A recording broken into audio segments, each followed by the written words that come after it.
Munnar gap റോഡിലെ കർഷക സമരം 113 ദിവസം പിന്നിട്ടിട്ടും നടപടി ഉണ്ടാകാത്ത സാഹചര്യത്തിൽ നിരാഹാര സമരത്തിന് തുടക്കം കുറിക്കാൻ ഒരുങ്ങുകയാണ് സംയുക്ത സമരസമിതി.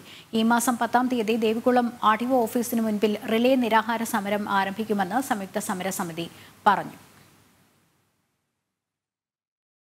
കൊച്ചി ധനുഷ്കോടി ദേശീയപാതയുടെ നവീകരണ പ്രവർത്തനങ്ങളുടെ ഭാഗമായി ഗ്യാപ്പ് റോഡിൽ നിന്നും അനധികൃത പാറഖനനത്തെ തുടർന്ന് 2020 ജൂൺ 17-നാണ് മണ്ണിടിച്ചിലുണ്ടായത്.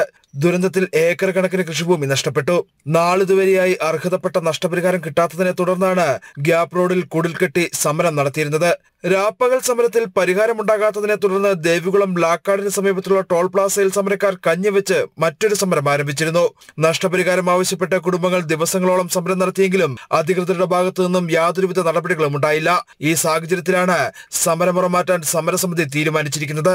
113 ദിവസമായിട്ടും ആരുടെയും ഭാഗത്തു നിന്നും ഒരു മനുഷ്യത്വപരമായിട്ടുള്ള സമീപനം ഉണ്ടാകാത്തതിന്റെ പേരിൽ ഈ സമരം തീവ്രമായ നിലയിലേക്ക് മാറാനായിട്ട് സമരസമിതി തീരുമാനിച്ചിരിക്കുകയാണ്. ഇപ്പോൾ ഇടുക്കിയുടെ MP ബഹുമാന്യനായ അഡ്വക്കേറ്റ് ഡീൻ കുര്യാക്കോസ് മുഖേന കോൺട്രാക്ടറുമായിട്ട് ബന്ധപ്പെടാനായിട്ടുള്ള ഒരു നിവേദനം ഞങ്ങൾ MPയുടെ അടുത്ത് കൊടുത്തിട്ടുണ്ട്.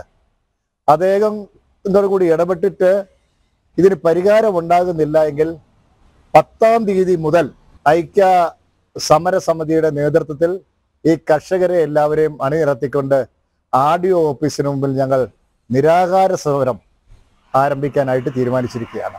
നഷ്ടപരിഹാരം ലഭ്യമായില്ലെങ്കിൽ വരുന്ന 10-ാം തീയതി മുതൽ ദേവികുളം ആർടിഒ ഓഫീസിന് മുമ്പിൽ റിലേ നിരാഹാര സമരം ആരംഭിക്കും. ഇതിനു പുറമെ ടോൾ പ്ലാസ വഴി വാഹനങ്ങൾ കടത്തിവിടാൻ അനുവദിക്കില്ലെന്നും സമരസമിതി നിലപാടെടുത്തിട്ടുണ്ട്. ജനം, ഇടുക്കി.